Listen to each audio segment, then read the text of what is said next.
जी कि ज्वालापुर से विधायक हैं जो जी कांग्रेस के विधायक हैं रवि बहादुर, उन्होंने सीधे तौर पर कहा है कि जैसे ही भाजपा प्रत्याशी घोषित करेगी मैं उस प्रत्याशी की धज्जियां उड़ा दूंगा। कितना संवैधानिक लोकतांत्रिक इस बयान को मानते हैं?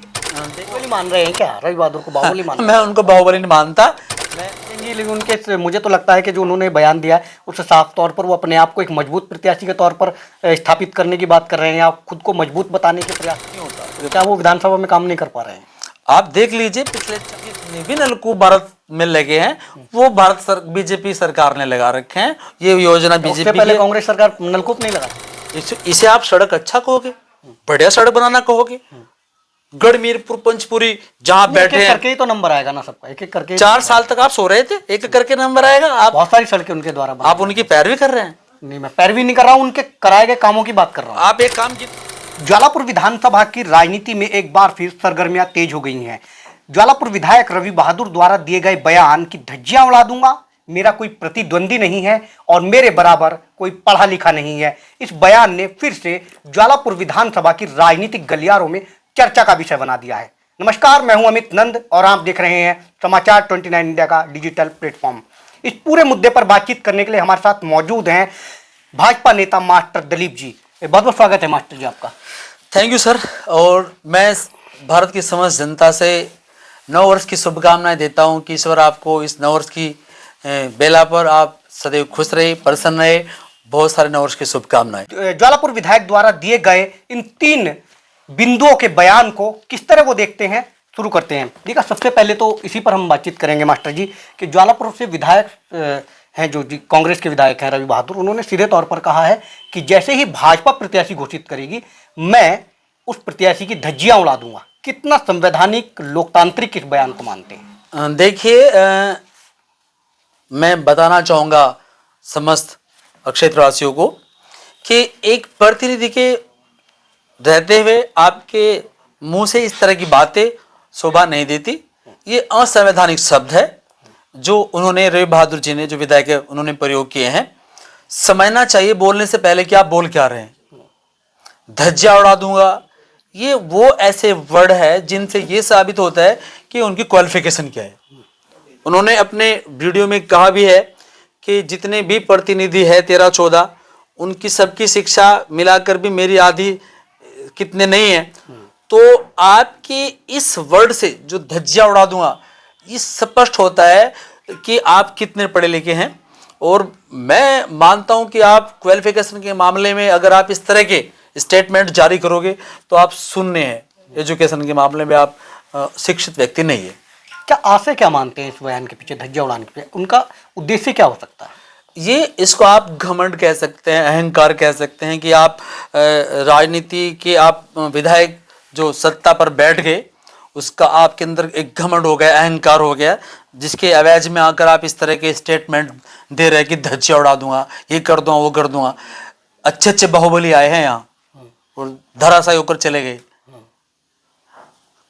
इसका जवाब तो आप बाहुबली मान रहे हैं क्या रवि बहादुर को? बाहुबली मान मैं उनको बाहुबली नहीं मानता। मैं आपको एक उदाहरण दे रहा हूं कि इस युग में, इससे पहले समय में भी अच्छे अच्छे बाहुबली आए और जनता ने उनको नीचे गिराया है और उनको उनके अहंकार को समाप्त किया है।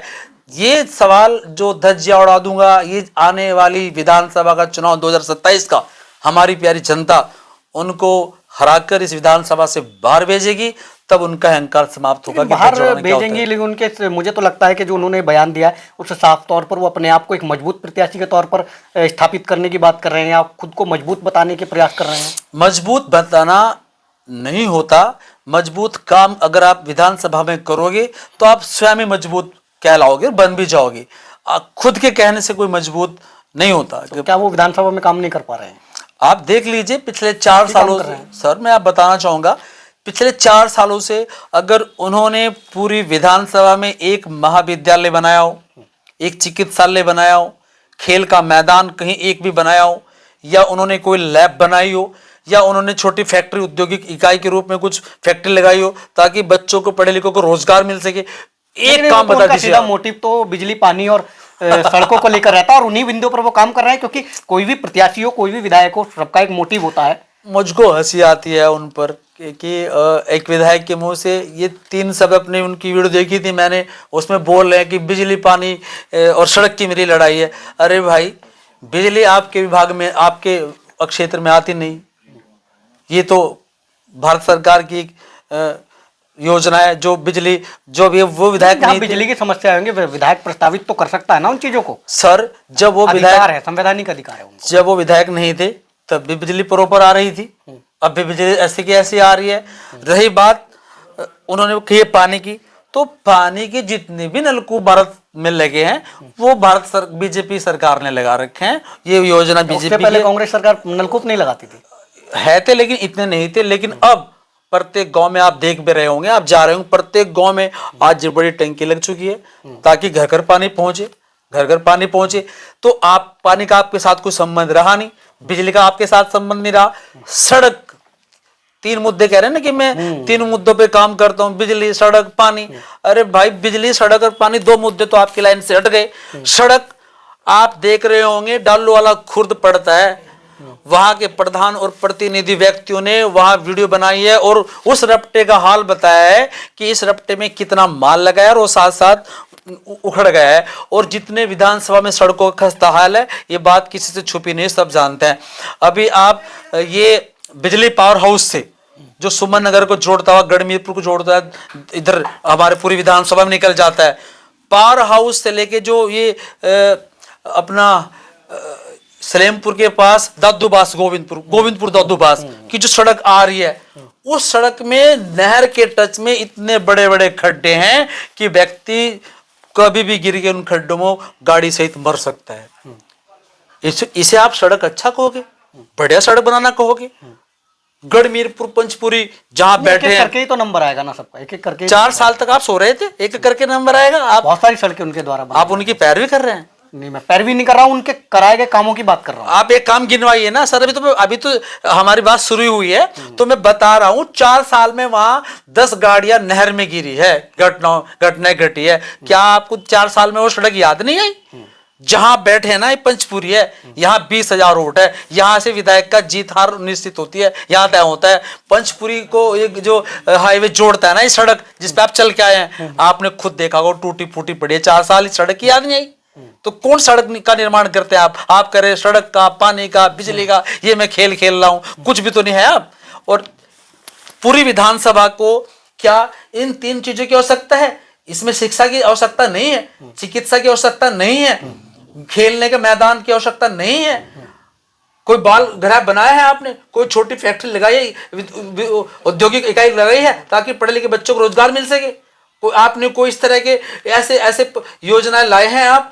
अच्छा मास्टर जी, दूसरा उनके द्वारा, रवि बहादुर के द्वारा कहा गया है कि मेरा कोई प्रतिद्वंदी नहीं है। इस बयान को क्या मानते हैं कि भाजपा पहले से ही इस बयान को सुन के हारा हुआ मानेगी या कोई मजबूत कैंडिडेट उतारेगी? देखो, ये भारतीय जनता पार्टी का एक परिवार है, वो तय करेगा कि कौन व्यक्ति 27 जौलापुर विधानसभा से प्रतिनिधि के रूप में चुनाव लड़ेगा। और भारतीय जनता पार्टी सक्षम, एजुकेटेड और यही का, इसी विधानसभा का रहने वाला व्यक्ति उसको अवसर देगी और फिर जनता वोट देकर जिताएगी,